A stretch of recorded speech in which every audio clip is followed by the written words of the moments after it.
Hello guys! For today's video ay magluluto tayo ng lawot-lawot. Sa mga magtatanong kung ano ang lawot-lawot, ito ay ginataang iba't iba o halo-halong mga gulay. Isa ito sa mga paboritong gulay ng mga Waraynon. Etong sangig o lemon basil ang pinaka-paborito kong sangkap. Dahil nga naman sa nabibigay nitong linamnam at aroma ay lalong sumasarap ang ating ginataang gulay. Sa mga gulay naman ay mayroon tayo ditong talbos ng kamote, sitaw, agitway o lagikway kung tawagin ng iba, talong at patola.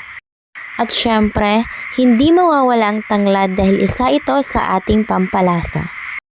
Himayin lang natin ito ng maigi dahil minsan ay hindi talaga maiwasan ang uod.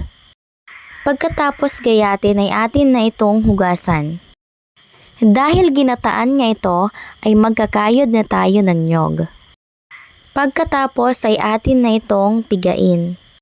Sa pagpipiga ay dalawa ang ating gagawin na gata. Meron tayong unang piga o kakanggata at pangalawang piga. Unahin muna natin isalang ang mga medyo matagal maluto na mga gulay kagaya ng sitaw at talong kasama ang pangalawang piga na gata.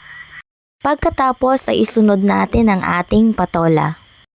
Ang huling ilalagay natin ng mga gulay ay ang madaling maluto kagaya ng agitway at talbos ng kamote. Timplahan natin ito ng asin at syempre ay ilalagay na rin natin ang ating sangig at ang ating unang gata. Pakuluan lamang ito saglit at pwede nang hanguin. Huwag lang masyadong pakuluan dahil iniiwasan natin ma-overcook ang ating mga gulay. Dahil nga may gulay ay meron din tayong tuyo. Ayan na, luto ng ating lawot-lawot with tuyo. Tara kain!